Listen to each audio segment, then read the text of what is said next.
People's been gassing up Straight Out of Compton for years since it came out back in 2015. I never watched it. I don't know why, to be honest. And I'm kind of happy I didn't. I'm a bit upset that I did watch it last night though, because I'm not going to get that time back. But at least I've seen it. But it's not a must see in my opinion. And here's why.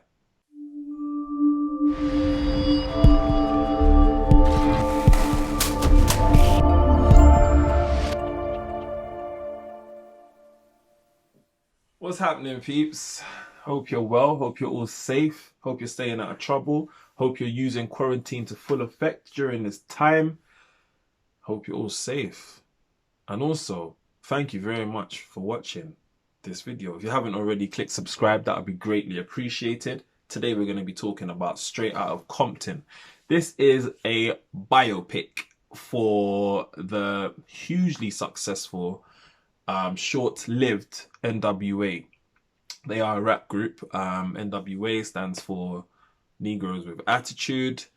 Very controversial name, but it was a very controversial political statement that had to be made at the time that these guys created N.W.A.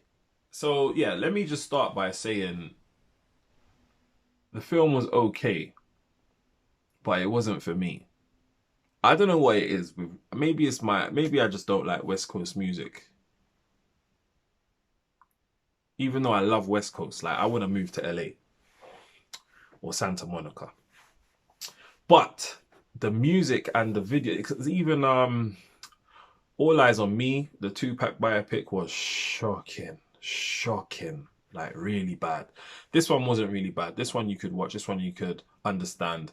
There were some unanswered questions. I wish they went deeper, for instance, on the whole contract dispute, the whole money dispute, the whole managerial dispute. I wanted to get more of an understanding as to how badly they were being robbed. I mean, it was clear they were being robbed. That's why Ice Cube never signed no contract. Which again is his fault. He should never have teamed up with someone without a contract. But you're young, you're dumb, you learn, right? But I wanted to know to what extent.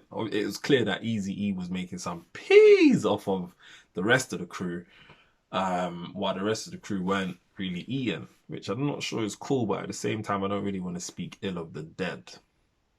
But yeah, it just wasn't for me. It was cool to watch. My missus she's been bigging it up for weeks, if not months. She said, it's one of the films that I really like. I really like. I'd give it probably a 2 out of 5, honestly. Honestly. I mean, you got 50 Cent's film, you got 8 Mile, Get Rich or Die Trying, you got Biggie's one. All three of those films are excellent. Those biopics are excellent. Excellent films. But this one, it just didn't move me as much. I don't know why. Maybe because I'm a big fan of 50 Cent, Eminem, and Biggie Smalls. So obviously, I just go in there with a biased opinion. Weren't really big on N.W.A, mainly because I was 1 year old when they came out. So I didn't know them like that. But obviously, I've heard their music now. Before Straight Out of Compton, by the way. I don't need to think I've just heard them now. But again, it still didn't move me. It still didn't move me. I rate the hustle, though. I rate what Dr. Dre's done. Obviously, Ice Cube, he had the foresight to know what he was worth. And I respect that. I like that. You know, as a young teenager, you're writing all these songs. You know your worth, even at that age. Even though he couldn't put a monetary figure on it, he still knew his worth. And you got to respect that. And obviously, he's gone on to build his own movie production company. He's been in films, loads of films over 20 years. He wrote Friday. I think he wrote Next Friday as well. I'm not sure though. He did star in it, but I don't know if he wrote it. But it's good. It's nice to see like success stories off of your own back. Like no one handed him money. Same thing with Dr. Dre. No one handed him a handout. Basically, he everything he has, he worked for. And again, he knew his own worth. Fair enough. He had to learn the hard way because he did sign the contract. But at the same time, he may not have liked Ice Cube for just dipping on the group like that down to money. But shortly after, he quickly understood and realized why and was like, yeah, you got to know your own worth. One thing I will say though is this film was shot very well. Like, it was shot very well. Like there was no mistakes in this film that I could pinpoint. unlike All Eyes on Me, where that is just littered with problems. Oh, horrible. One thing as well, I felt like they should have kind of illustrated the time a bit more, because it seemed to be a period of 4 to 5, maybe even 6 years, but I can't pinpoint a time of which anything happened. Obviously, in 1991, the Rodney King stuff happened. People thinking, "What the hell is Rodney King?" Go and Google it and figure it out. It was a big racial thing that happened back in 1991 of a young black man being brutally beaten by the police for no reason, and it was video recorded. They got away with it. They were found not guilty, which is wild.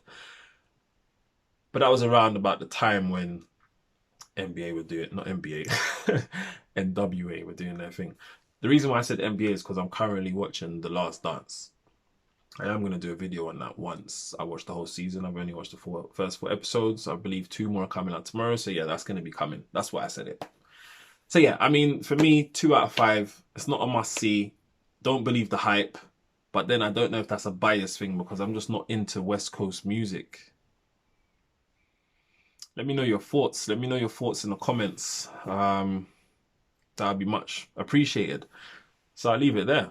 Whether it's the morning, the evening, the nighttime, the daytime, the afternoon, I hope you're blessed and I hope you stick around for the next one. Take care.